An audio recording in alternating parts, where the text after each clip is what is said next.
3টা ভিডিও যদি ভালোভাবে দেখে থাকো তাহলে এতক্ষণে তুমি তোমার প্রথম ক্রিপ্টো ওয়ালেট তৈরি করেছো, কি ব্রাউজার ডাউনলোড করেছো।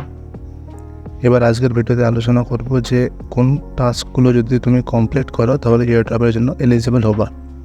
শুরু করার আগে প্রথমে 4টা আমি শর্ট ফর্ম নিয়েছি এয়ারড্রপ সেক্টরে যেগুলো ফ্রিকুয়েন্টলি ইউজ হয়। এবার প্রথমে আসছে তোমার ডেক্স, এটা হলো তোমার ডিসেন্ট্রালাইজড এক্সচেঞ্জ। দেন আসছে ডিফাই, ডিসেন্ট্রালাইজড ফাইন্যান্স। তারপরে আসছে ড্যাপ, ডিসেন্ট্রালাইজড অ্যাপ্লিকেশনস। দেন আসছে টিজিই, টোকেন জেনারেশন ইভেন্ট। তো ডেক্স মানে হয়ে গেল তোমার রিয়েল ওয়ার্ল্ডে যদি দেখো তো মার্কেট, যেখানে জিনিসপত্রের কেনা বেচা হবে, জিনিসপত্রের এক্সচেঞ্জ হবে।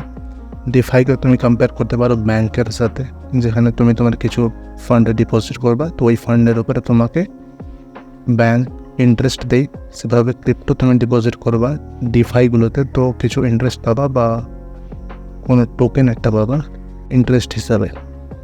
দেন আসছে ড্যাপ, তো ডেক্স, ডিফাই, তারপরে আর যে সমস্ত অ্যাপসগুলো ক্রিপ্টো ফিল্ডে ধরে যে ডেভেলপড হবে ওগুলোকে আমরা ডিসেন্ট্রালাইজড অ্যাপ্লিকেশান বলবো। তো এটাকে ধরে নেওয়া একটা ক্যাটেগরি হিসাবে ড্যাপের আন্ডারেই ডেক্স, ডিফাই, তারপর আর অন্যান্য যে সমস্ত অ্যাপসগুলো হবে, এখন ধরে নেওয়া যে সোশ্যাল অ্যাপগুলো আছে, ফেভার কোচ অনেকজন, তো ফেভারটাকেও ধরতে পারে একটা ড্যাপ। দেন আসছে টিজিই, তো টিজিইটা হলো যে টোকেন জেনারেশন ইভেন্ট। কোনো একটা কয়েন বা টোকেন মার্কেটে এখন ওর অস্তিত্ব নেই, এবার যেদিন থেকে ওর কেনা বেচা স্টার্ট হবে মার্কেটে ওই দিনটাকে বলবো টোকেন জেনারেশন ইভেন্ট।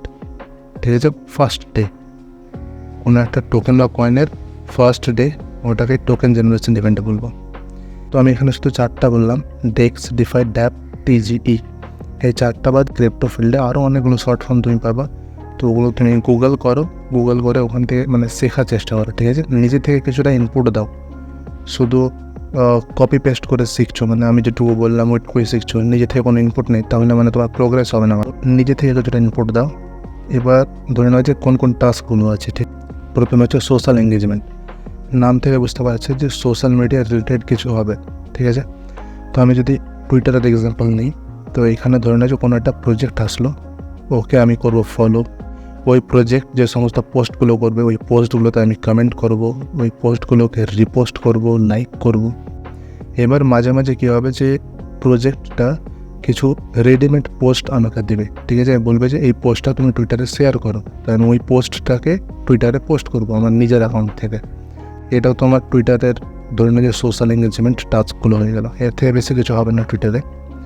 এবার যদি ডিসকর্ডে বলি, তো ডিসকর্ডে আমাদেরকে টাইটেল গ্র্যাব করতে হবে, এটাকে তোমার ডিসকর্ডের ভাষাতে রোল বলে। তো ডিসকর্ড রোল আমাদেরকে যত সম্ভব অ্যাকোয়ার করতে হবে। মানে কিছু টাস্ক দেবে, ধরো যে কোনো একটা প্রজেক্টে বললো যে তুমি চ্যাট করো, ঠিক আছে, ডিসকর্ডে অন্যান্য লোকদের সাথে চ্যাট করো, তো আমি তোমাকে ভেরিফাইড রোল দেব। তো আমি কী করবো যে ডিসকর্ডের মধ্যে চ্যানেল জয়েন করবো, চ্যানেলে এবার গিয়ে আমি চ্যাট করবো, তো ওরা ভেরিফাই করবে, তারপরে আমাকে ওই ভেরিফাইড রোলটা আমাকে দিয়ে দেবে। এবার এই ভেরিফাইড রোলটা আমার পরে বেনিফিশিয়াল হবে। ঠিক আছে, এভাবে তো ডিসকর্ডে আমাদেরকে রোল গ্র্যাব করতে হবে। এছাড়া কোনো ধরো প্রজেক্ট অন্যান্য সোশ্যাল মিডিয়াকেও ইউজ করতে পারে। এখন যেমন তোমার বেশ ধরো যে ওয়ার্ককাস্ট বলে আছে, ওখানে বেশ গুরুত্ব দিচ্ছে অনেক মানে প্ল্যাটফর্মগুলো। সিম্পল কথাতে বলতে গেলে সোশ্যাল মিডিয়া যে অ্যাপগুলো আছে ওগুলো দিয়ে আমাকে ওই প্রজেক্টটাকে সাপোর্ট করতে হবে, লাইক, রিটুইট, শেয়ার, রিপোস্ট, এর থেকে বেশি কিছু না। দেন আসছে তোমার ক্রিপ্টো সেন্ড আর রিসিভ। তো মনে করো যে আমার কাছে একটা ওয়ালেট আছে, ওয়ালেট 1, দেন আছে ওয়ালেট 2। এবার আমি কী করতে পারি, ওয়ালেট 1 থেকে ওয়ালেট 2-এ ফান্ড ট্রান্সফার করতে পারি, বা ওয়ালেট 2 থেকে ওয়ালেট 1-এও ফান্ড ট্রান্সফার করতে পারি।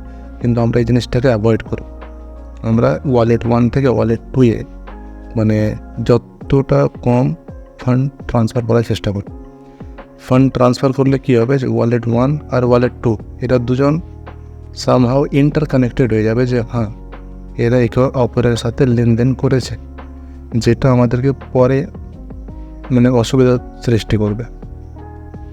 এটা সিভিল ডিটেকশন বলে একটা ধরনের যে শব্দ হয় ক্রিপ্টোতে। তো প্রজেক্টগুলো কী করে, যে সমস্ত ওয়ালেট কানেক্ট আছে, ঠিক আছে, আমি তো এখানে দুটো এক্সাম্পল নিলাম যে ওয়ালেট 1, ওয়ালেট 2। এবার ধরো যে আমি কী করছি, ওয়ালেট 1 থেকে ওয়ালেট 2-এ ফান্ড পাঠালাম, ওয়ালেট 3-তে ফান্ড পাঠালাম, ওয়ালেট 4-এ ফান্ড পাঠালাম। তো এই জিনিসটা তোমার সিভিল অ্যাটাকের আন্ডারে চলে আসবে। এবার সিভিল অ্যাটাকার্স যারা হবে ওদেরকে প্রজেক্ট এক্সক্লুড করে দেবে এয়ারড্রপ এলিজিবিলিটি লিস্ট থেকে। তো আমরা অ্যাভয়েড করবো একটা ওয়ালেট থেকে দ্বিতীয় ওয়ালেটে কোনো সময় ফান্ড ট্রান্সফার করবো না। যতটা সম্ভব অ্যাভয়েড করব। দেন আসছে সোয়াপটাকে ধরে নেওয়া যে একটা ডেক্স টাস্ক, ডিসেন্ট্রালাইজড এক্সচেঞ্জ, মানে ধরে নেওয়া যে আমি এক্সচেঞ্জ করবো এনারে, মানে নাম থেকে বুঝতে পারা যাচ্ছে। একে ধরতে পারো যে বাই সেল বা এক্সচেঞ্জ হিসাবে। মনে করো যে আমার কাছে টোকেন 1 আছে, ওটা ধরে নিলাম যে ইউএসডিসি আছে আমার কাছে একটা টোকেন। এবার আমি এই টোকেন থেকে চাইছি যে আমি টোকেন 2 এ এক্সচেঞ্জ করবো ইথেরিয়ামে। তো টোকেন 1কে আমি ধরে নেওয়া যে সেল করবো আর টোকেন 2 বাই করবো, এটাই তোমার এক্সচেঞ্জ হয়ে গেল। ঠিক আছে, আমি ধরে নেওয়া যে সামনে যে কাউন্টার পার্টি আছে ওকে আমি ইউএসডিসি দেবো, ও আমাকে তোমার ইথেরিয়াম দিয়ে দেবে। তো এই জিনিসটাকে আমি বলবো সোয়াপ। এবার নেক্সট আসছে তোমার লেন্ডিং বরোয়িং। এবার লেন্ডিং বরোয়িংটা তোমার আবার ডেক্সে পসিবল হবে না। লেন্ডিং বরোয়িং এর কাজটা হবে তোমার ডিফাই, ডিসেন্ট্রালাইজড ফাইন্যান্স। এবার যদি নর্মাল ব্যাংকের সাথে তুলনা করো, তাহলে লেন্ডিংটা কী হবে যে ফিক্সড ডিপোজিট সেভিংস ব্যালেন্সের মতো, যে তুমি ব্যাংকে কিছু মানি সেভ রেখেছো বা ব্যাংকে তুমি এফডি করিয়েছো, তো ওর উপরে কী হবে তোমাকে ইন্টারেস্ট দেয়। সেম ক্রিপ্টোতে যে লেন্ডিং, তুমি যদি কোনো ক্রিপ্টো অ্যাসেট ওই একটা প্রজেক্টে ডিপোজিট করো, ঠিক আছে, কোনো একটা প্রজেক্ট আসলো, এবার ওই প্রজেক্টে আমি নিজের ফান্ড ক্রিপ্টো ডিপোজিট করলাম, তো ওখানে আমাকে কিছু ইন্টারেস্ট দেবে বা ওই প্রজেক্ট নিজের টোকেন আমাকে রিওয়ার্ড হিসাবে দেবে। তো এটাকে আমি বলবো লেন্ডিং। আর বরোয়িংকে তো সিম্পলি যদি ধরো তাহলে তোমার লোনের সাথে কম্পেয়ার করতে পারো, যে প্রজেক্টের কাছ থেকে কিছু টাকা তুমি লোন হিসাবে নিলা, ওটাকে বলবো বরোয়িং। তো এখানে কী হবে যে আমাকে ইন্টারেস্ট দিতে হবে প্রজেক্টকে। এবার এই দুটো ইউজ করলেই আমি কি হচ্ছে যে প্রজেক্টের সাথে ইন্টারাকশান করছি বেশি, তখন কী হবে যে আমার এয়ারড্রপ পাওয়ার চান্সটা বেড়ে যাবে। দেন আসছে ব্রিজ। এবার দেখো যে আমার কাছে একটা চেন আছে ইথেরিয়াম ব্লক চেন, আর দ্বিতীয় একটা চেন আছে আরবিট্রাম ব্লক চেন। এবার এই দুটো চেন আলাদা, ঠিক আছে, দুটো আলাদা ব্লক চেন। আমি কী করতে পারি যে ইথেরিয়ামের উপরে আমি সোয়াপ করতে পারি, ইথেরিয়ামের উপরে লেন্ডিং বরোয়িং করতে পারি, আরবিট্রামের উপরে সোয়াপ করতে পারি, আরবিট্রামের উপরেও লেন্ডিং বরোয়িং করতে পারি, কিন্তু এরা কি সেপারেটভাবে করতে হবে। এবার কি হলো যে ইথেরিয়াম ব্লক চেনের উপর আমার কাছে ফান্ড আছে, কিন্তু আমি ধরো ইন্টারাকশন করতে চাইছি আরবিট্রাম ব্লক চেনের উপর, তখন কী করতে হবে যে ইথেরিয়াম ব্লক চেন থেকে আরবিট্রাম ব্লক চেনে আমাকে ফান্ডটাকে ব্রিজ করতে হবে। ঠিক আছে, দুটো ব্লক চেনের মাঝখানে যে কানেক্টর আছে ওকে আমি বলবো ব্রিজ, বুঝতে পারো। ইথেরিয়ামের উপরে যদি আমি একটা টোকেন থেকে অন্য টোকেনে এক্সচেঞ্জ করি, জিনিসটাকে বলবো সোয়াপ, কিন্তু যখন এই ব্লক চেন আলাদা হয়ে যাবে তখন ওটাকে আমি বলবো ব্রিজ। এবার প্রথম দিকে কী ছিল যে তোমার ইথেরিয়াম ব্লক চেনে ধরে না যে টোকেন ইউএসডিসি আছে, এবার আমি যদি ব্রিজ করি তো আমাকে আরবিট্রাম ব্লক চেনেও টোকেন ইউএসডিসি পেতাম, কিন্তু এখন তোমার ক্রস চেন সোয়াপ হয়ে গেছে। তো আমি কী করতে পারবো যে ইথেরিয়াম ব্লক চেনের ওপরে আমার ইউএসডিসি আছে, ওখান থেকে আমি ডাইরেক্ট সোয়াপ করে নিতে পারবো আরবিট্রামের ওপর ইথেরিয়ামে। ঠিক আছে, মানে ইথারে, ইথেরিয়াম তো না, ইথেরিয়াম তো ব্লক চেনে যাচ্ছে, আর ইথেরিয়াম ব্লক চেনের ওপর কয়েনটাকে বলছি ইথার।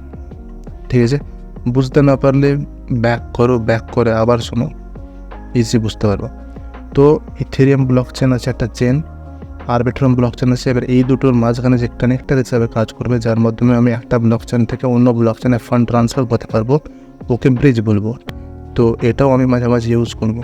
এবার ভলিউম, আমি ধরো ইথেরিয়াম ব্লক চেনের উপরে সব কাজগুলো করছি, ঠিক আছে, ইথেরিয়াম ব্লক চেনের উপরে আমি ধরো $1000 মানে 1000টা ইউএসডিসি সোয়াপ করে ইথার কিনলাম, ধরে নাও যে একটা, ঠিক আছে, একটা ইথারের প্রাইস চলছে এখন ধরে নাও যে $1000। তো $1000 যদি আমি সেল করি তাহলে আমি একটা ইথার পাবো। তো আমার কী হলো, $1000 ভলিউম ক্রিয়েট হলো। এবার ওই $1000 যেটা ইথার আমি পেলাম ওকে আমি আবার ডিপোজিট করে দিলাম, ঠিক আছে, লেন্ডিং। তো আমি ওকে ডিপোজিট করে দিলাম, তো আমার কী হলো যে $2000 ভলিউম ক্রিয়েট হয়ে গেল। এবার কী করছি আমি যে ওই $1000 ইথার যেটা ছিল ওটাকে আমি আবার আরবিট্রাম ব্লক চেনে ট্রান্সফার করলাম। তো কী হবে, ইথেরিয়াম ব্লক চেনের ওপর আমার 3000 ভলিউম ক্রিয়েট হয়ে গেল।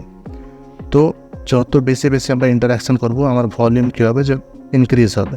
এবার ভলিউম ইনক্রিজ হবে তো আমার এয়ারড্রপ পাওয়ার এলিজিবিলিটি বাড়বে। কোনো গ্যারেন্টি নেই যে প্রজেক্ট কতটা ভলিউম ইনক্রিজ, মানে ভলিউম হলে তোমাকে এয়ারড্রপ দেবে, কিন্তু আমরা ট্রাই করবো যে যতটা সম্ভব ভলিউম আমরা ইনক্রিজ করি নিজের লিমিটে, মানে যতটা আমাদের দ্বারা সম্ভব হবে তত বেশি আমরা ভলিউম করার চেষ্টা করবো। সামারি যদি দেখি তাহলে কী হলো যে সোশ্যাল এঙ্গেজমেন্ট, দেন আসছে তোমার ক্রিপ্টো সেন্টারশিপ যেটা আমরা অ্যাভয়েড করবো, দেন আসছে সোয়াপ মানে টোকেনের এক্সচেঞ্জ, একটা টোকেন থেকে অন্য টোকেনে এক্সচেঞ্জ, দেন আসছে লেন্ডিং বরোয়িং মানে ফিক্সড ডিপোজিট আর লোনের কনসেপ্ট পুরো, দেন আসছে ব্রিজ যেটা দুটো ব্লক চেনের মধ্যে কানেক্টার হিসেবে কাজ করবে, যে একটা ব্লক চেন থেকে অন্য ব্লক চেনে ফান্ড ট্রান্সফার করবে ব্রিজ, দেন আসছে ভলিউম যে আমি যদি সোয়াপ লেন্ডিং বরোয়িং, ব্রিজ, যে কোনো টাস্কে যদি আমি পারফর্ম করি কোনো একটা ডিসেন্ট্রালাইজড অ্যাপ্লিকেশনের উপর, তো আমার ভলিউমে ওটা সিঙ্ক হবে, ভলিউমে ওটা আমার শো করবে যে আমি কত ডলারের ধরো লেনদেন করেছি ব্লকচেনকে ইউজ করে। লিকুইডিটি বলে আসছে, একটা স্টেকিং বলে আছে, একটা ইল্ড ফার্মিং বলে আছে, ঠিক আছে। তো আমরা কী করবো যে এই তিনটাকে একটা সিম্পল কনসেপ্ট হিসাবে দেখার চেষ্টা করব, ঠিক আছে। তিনটাই কিন্তু আলাদা আলাদা, কিন্তু আমরা মানে বোঝার সুবিধাতে তিনটাকে একটা সিম্পল কনসেপ্ট হিসাবে দেখব।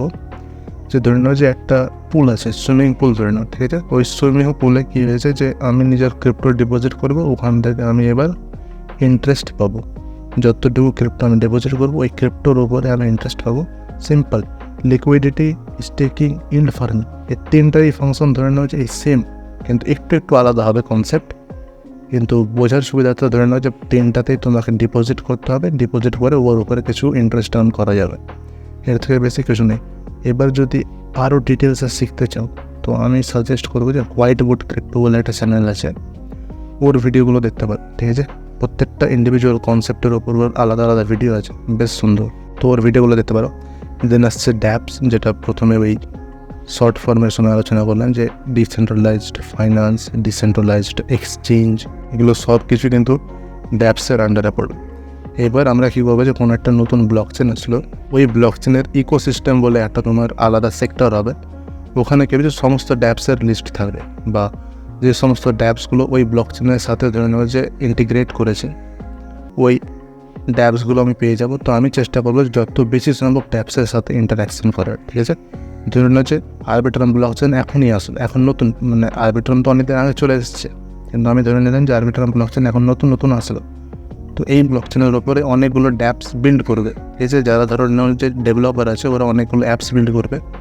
তো আমি ট্রাই করবো যে বেশি করে ড্যাপসের সাথে যাতে আমার ইন্টারাকশন হয়। দেন আসছে তোমার একটা গভর্নেন্স পার্টিসিপেশন বলে একটা টার্ম আসছে। এখানে কী হবে যে একটা প্রজেক্ট আসলো, ঠিক আছে। এবার ওই প্রজেক্ট আমরা একটু মানে কনসেপ্টটার জন্য একটু জটিল হয়ে যাবে এখন। এভাবে ধরতে পারো যে একটা প্রজেক্ট আছে, ওই প্রজেক্টের একটা কয়েন আছে, ঠিক আছে। এবার প্রজেক্ট কী বললো যে তুমি আমার কয়েন কিনো, কয়েনটা কিনে জমা করো, মানে ওই প্রজেক্টের মধ্যে কিন্তু করবো আমরা সব কিছু, ঠিক আছে। প্রজেক্ট আছে, প্রজেক্টের নিজের একটা কয়েন আছে, ওই কয়েনটা প্রজেক্ট আমার কিনতে বললো, আমি কিনলাম। এবার ওই 10টা কয়েন ধরে নাও যে আমি আবার ডিপোজিট করেছিলাম ওই প্রজেক্টের মধ্যেই। তো কী হবে যে আমি একটা ক্ষমতা পাবো, ঠিক আছে, ভোটিং ক্ষমতা পাবো। তো প্রজেক্ট যখন কোনো একটা ডিসিশন নেবে, তো ওই প্রজেক্টের যে ওনার থাকবে, ঠিক আছে, ধরে নাও যে যারা ধরো ওই প্রজেক্টটাকে ডেভেলপ করেছে, শুধু ওরা ডিসিশন নিতে পারবে না, আমার ভোটিং ক্ষমতা আছে, তো আমিও ভোট করতে পারবো যে হ্যাঁ এই ডিসিশনটা নেওয়া ঠিক হবে না বা ঠিক হবে। তো ভোটিং ক্ষমতা পাবো, ধরে না যে ভোটিং পাওয়ার, ওই হিসাবে জিনিসটা দেখা যাবে। তো ধীরে ধীরে এটা মানে বুঝতে পারবা এই গভর্নেন্সের জন্য জিনিসটা বেশিরভাগ ডিসেন্ট্রালাইজড হয়ে আছে, নাহলে তো আবার সেন্ট্রালাইজড হয়ে যাবে, ঠিক আছে। ফেসবুক, টুইটার এগুলো যদি দেখো তো এগুলো সেন্ট্রালাইজড আছে। যদি টুইটারের ক্ষেত্রে দেখি তো ইলন মাস্ক কিছু চাইবে চেঞ্জ করে দেবে, ঠিক আছে, বা ওর টিমে যারা আছে, যারা শেয়ার হোল্ডার আছে, শুধু ওরা। কিন্তু ড্যাপসের ক্ষেত্রে কী হবে যে জিনিসটা ডিসেন্ট্রালাইজড, আমার কাছে টোকেন এসে আমি টোকেনকে ধরে যা স্টেক করেছি, তো আমার কাছে একটা পাওয়ার থাকবে ভোট করার জন্য কোনো একটা ডিসিশন, যেটা প্রজেক্ট ফিউচারে নেবে প্ল্যান করে, ঠিক আছে। ওই ডিসিশনটা নেওয়া সঠিক হবে না বেঠিক হবে, আমি নিজের দিক থেকে ভোট করতে পারবো যে হ্যাঁ নাও বা নিও না, ঠিক আছে। এবার ভোটিংয়ের ওপর ডিপেন্ড হয়ে মানে তোমার ওই কী বলে ওই ডিসিশনটা নেওয়া হবে যে ওই যে প্রপোজালটা ছিল ওটা অ্যাকসেপ্টেড হলো না ডিক্লাইন্ড হলো। দেন আসছে তোমার হোল্ড স্পেসিফিক টোকেন্স। এখানে কী হবে যে অনেক সময় কী হয় যে নতুন যে প্রজেক্টগুলো আছে ওরা বাকি টাস্কগুলোকে ইগনোর করে দেবে, ঠিক আছে। যতগুলো আমরা আলোচনা করলাম, ধরো যে swap, bridge, lending, liquidity, staking, yield farming, governance participation, এগুলোকে ওরা ইগনোর করলো। ও শুধু বললো যে যার কাছে এই নির্দিষ্ট টোকেন আছে, ঠিক আছে। আমি ধরে নেওয়া যে প্রজেক্ট এ, একটা প্রজেক্ট এ আসলো, ও এসে বললো যে যার কাছে প্রজেক্ট বি এর টোকেনগুলো হোল্ড করা আছে ওয়ালেটে, আমি ওকে নিজের টোকেন দিয়ে দেবো। চলো, তো মানে আমি একটা নির্দিষ্ট কয়েন যদি আমি ওয়ালেটে হোল্ড করি, তো আমি কোনো মানে প্রজেক্টের ইয়ারড্রপের জন্য এমনিতেই এলিজিবল হয়ে যেতে পারি। তো এভাবে এলিজিবল হওয়া যাবে। এবার ধরো যে নেক্সট আসছে টেস্টনেট অ্যাক্টিভিটি। যতটা আলোচনা করলাম এখন পর্যন্ত, ওই সমস্ত কাজগুলি কিন্তু একটা ধরনের যে ডেমো ব্লকচেনের ওপর হবে। ইথেরিয়াম একটা ধরনের হচ্ছে real blockchain, Arbitrum real blockchain. এখানে যদি আমি ইন্টারাকশন করি তো আমার রিয়েল টাকা যাবে, রিয়েল টাকা দিয়ে আমাকে এখানে ইন্টারাকশন করতে হবে। কিন্তু কোনো একটা প্রজেক্ট বা কোনো একটা ধরনের যে হাব প্রজেক্টে ধরো ওর যখন নিজের ব্লক চেন আসছে, তো ও ডাইরেক্ট কিন্তু রিয়েল ব্লক চেন লঞ্চ করবে না মার্কেটে, ঠিক আছে। ও প্রথমে একটা ফেক ব্লক চেন দেবে, মানে কাজের দিক থেকে রিয়েলের মতোই হবে একদম, কিন্তু ফেক ব্লক চেন। এখানে আমি কী করবো, যে ফেক কারেন্সি বা ফেক ফান্ড দিয়ে ইন্টারাকশন করবো। এই জিনিসটা বলবো টেস্ট নেট অ্যাক্টিভিটি। আর যদি রিয়েল যেটা আছে ওকে আমি বলবো মেন নেট অ্যাক্টিভিটি। তো এয়ার ড্রপ পাওয়ার চান্স কিন্তু মেন নেট অ্যাক্টিভিটিতে, কোনো সময় টেস্ট নেট অ্যাক্টিভিটির উপরে কিন্তু ভালো এয়ার ড্রপ পাওয়া যায়, কিন্তু এখন ওই চান্সটা কমে যাবে। দেন তোমার আসছে যে ডেভেলপার টাস্ক। এখানে কী হবে, যে প্রজেক্ট এখন ধরে না যে বিল্ড হচ্ছে, আমি কী করবো, যে স্মার্ট কন্ট্রাক্ট যেগুলো আছে, যেগুলো ধরুন যে কোডিং রিলেটেড ব্যাপার, যদি আমি ধরনের যে ওয়েব ডেভেলপমেন্ট আমি জানি, তো আমি ওই প্রজেক্টের সাথে নিজেকে যুক্ত করার চেষ্টা করবো। ওদের ডিসকর্ড বা ওদের টুইটার, যেগুলোতে ওরা ধরো জব পোস্ট করবে, আমি ওখানে নিজের বায়োডাটা সাবমিট করবে যে হ্যাঁ আমিও কোডিং জানি, আমাকে তুমি নিজের প্রজেক্টের সাথে যুক্ত করো, ঠিক আছে। আমি যদি এভাবে যুক্ত হতে পারি তাহলে কী হবে, যে আমি একটা ডেভেলপার হিসাবে অ্যাড হয়ে যাবো ওই প্রজেক্টের সাথে। তো এয়ার ড্রপের সময় কিছু একটা পোর্শন ডেভেলপারদের জন্য আলাদাভাবে থাকে। দেন আসছে যে বাগ বাউন্টি। এখানে কী হবে, যে প্রজেক্ট ডেভেলপ হয়ে গেছে, ঠিক আছে।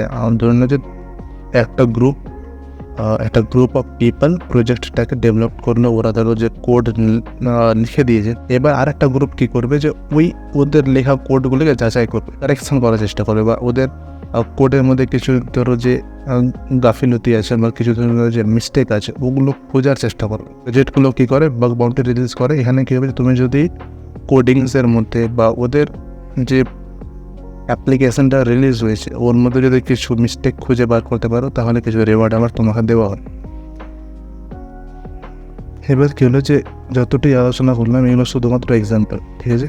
এখানে কোনো নির্দিষ্ট লিস্ট নেই টাস্কের, যে এই টাস্কগুলো করো আর তুমি এয়ারড্রপ পেয়ে যাবে।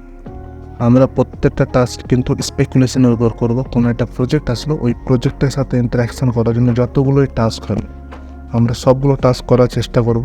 এবার প্রজেক্ট যখন এয়ারড্রপ অ্যানাউন্স করবে, তো ও লিস্ট দেবে যে কোন কোন টাস্ককে ওরা ফেভার করেছে, কোন কোন টাস্ক পারফর্ম করে থাকলে আমরা এলিজিবল হবো এয়ারড্রপের জন্য। এবার প্রো টিপস হিসাবে যদি দেখি, কোনো একটা প্রজেক্ট আসলো, ওই প্রজেক্টে ধরে নিয়ে 10 মিলিয়ন লোক ইন্টারাকশান করেছে, কিন্তু ওই প্রজেক্ট কী করবে, 10 মিলিয়ন টোটাল লোকদেরকেই কিন্তু এয়ারড্রপ দেবে না। ও ওখান থেকে কয়েক মিলিয়নকে বাছাই করবে, ওদেরকে এয়ারড্রপ দেবে, ঠিক আছে। তো 10 মিলিয়নের মধ্যে মনে করে যে ওই 2 মিলিয়ন লোককে বাছাই করলো, ঠিক আছে। ওই 2 মিলিয়ন লোকের কিন্তু আবার র্যাঙ্কিং হবে, ওই র্যাঙ্কিংটাকে বলবো লিডার বোর্ড, ঠিক আছে। এবার ওখানে কী হবে, যে সবচেয়ে শেষের দিকে যাদের র্যাঙ্ক থাকবে, যারা ধরনের যে কম ইন্টারাকশন করেছে ওরা পাবে মিনিমাম অ্যালোকেশন এয়ারড্রপের জন্য। আর যারা বেশি ইন্টারাকশন করেছে, যাদের ধরনের যে কন্ট্রিবিউশন বেশি এই প্রজেক্টের আর্লি ডেজে, ওরা ম্যাক্সিমাম অ্যালোকেশন পাবে। এবার প্রজেক্টগুলো কী করে, যে বেশিরভাগ যাতে বেশি থেকে বেশি ইউজারদেরকে এক্সক্লুড করা যায়, ঠিক আছে। কেন কি, ও ধরো নিজের রিওয়ার্ড নির্দিষ্ট করেছে যে আমি $2 মিলিয়ন ধরনের যে বিতরণ করবো, বা যে 2 মিলিয়ন টোকেন বিতরণ করবে। এবার ও যদি 10 মিলিয়নকে দেয় তাহলে সবাই খুব কম পেয়ে যাবে, ঠিক আছে। তারপরে ওই 10 মিলিয়নের মধ্যে অনেকগুলো ওয়ালেট এরকম হবে যে ওর মালিক কিন্তু একটাই, ও সিভিল অ্যাটাক করছে, ঠিক আছে। একটা লোক অনেকগুলো ওয়ালেট তৈরি করে প্রজেক্টকে ফার্ম করার চেষ্টা করছে, প্রজেক্টকে ধরে নেওয়া যে মিসবিহেভ করছে প্রজেক্টের সাথে, ঠিক আছে। মানে এটা অনেকেই করে, কোনো অসুবিধা নেই, কিন্তু প্রজেক্ট কী করবে, যে ওই সমস্ত লোকদেরকে এক্সক্লুড করার চেষ্টা করবে। এবার এখানে আমরা কী করতে পারি, যে আমরা কিছু স্পেসিফিক টাস্ক করব। ধরো যে সোয়াপ, লেন্ডিং, বরোয়িং, ব্রিজ, তারপরে লিকুইডিটি, আর যে সমস্ত নর্মাল টাস্কগুলো আছে যেগুলো সবাই জানে, ওগুলো তো সবাই পারফর্ম করবে। তো আমি কী করবো, আমার কী হবে, যে আমি লিডার বোর্ডের নিচের দিকে থাকবো যদি আমি শুধু ওই মাত্র টাস্কগুলোই করি। এই জায়গাতে আমি কী করবো, যে স্পেশাল টাস্ক করার চেষ্টা করব, যেটা বাকি লোকরা এন্ট্রি নিতে পারেনি যে টাস্কগুলোতে, এন্ট্রি ব্যারিয়ারের জন্য। এবার এন্ট্রি ব্যারিয়ার কী হতে পারে, তোমার ধরো যে ওর কাছে এনাফ ফান্ড নেই, যে ওই টাস্কটা কমপ্লিট করার জন্য ওর কাছে ফান্ড নেই, বা ওর কাছে ধরো না যে ওই নলেজটা নেই কীভাবে ও টাস্ক করবে, বা ও ধরো যে টাস্ক করার নলেজ আছে ওর কাছে, কিন্তু টাস্কটা খুব লেন্দি বা টাইম কনজিউমিং বা হার্ড টু ডু, ঠিক আছে। তো ও ওটাকে ইগনোর করে দিয়েছে বা ও ওটাকে ছেড়ে দিয়েছে করে, কিন্তু আমরা করবো। এভাবে যদি আমরা করি তাহলে আমাদের কী হবে যে র্যাঙ্কটা খুব সুন্দর হবে, তো ম্যাক্সিমাম অ্যালোকেশন পাওয়ার চান্স থাকবে। এবার স্পেশাল টাস্কগুলো যেগুলো আছে এগুলো আমাদের র্যাঙ্ক বুস্টার হিসাবে কাজ করছে, ঠিক আছে। আর স্পেশাল টাস্ক আমি এখন নির্দিষ্টভাবে ধরো বলা যাবে না। এবার কীভাবে তুমি স্পেশাল টাস্ক খুঁজবা ওই সম্বন্ধে পরে আবার আলোচনা করব। মানে খোঁজার জন্য আবার ধরনের অনেকগুলো টুলস আছে, ওই টুলসগুলো ইউজ করে আমরা মানে খুঁজে পেয়ে যাবো যে হ্যাঁ কোন টাস্কগুলো লোক ইগনোর করছে বা খুব কম জন করছে, ওই টাস্কগুলোকে আমরা করার চেষ্টা করব। যদি কোনো ডাউট থাকে এখনও তাহলে কমেন্টে জিজ্ঞেস করো, আর কমেন্ট করো, ঠিক আছে, তাহলে আমি বুঝতে পারবো যে কতটা বুঝতে পারছো না পারছো। আমিও ধরো শুরু করলাম, তো ভিডিও জানি কোয়ালিটি হয়তো ততটা ভালো হবে না, কিন্তু কমেন্ট করো, যতটা পাশে ট্রাই করছি।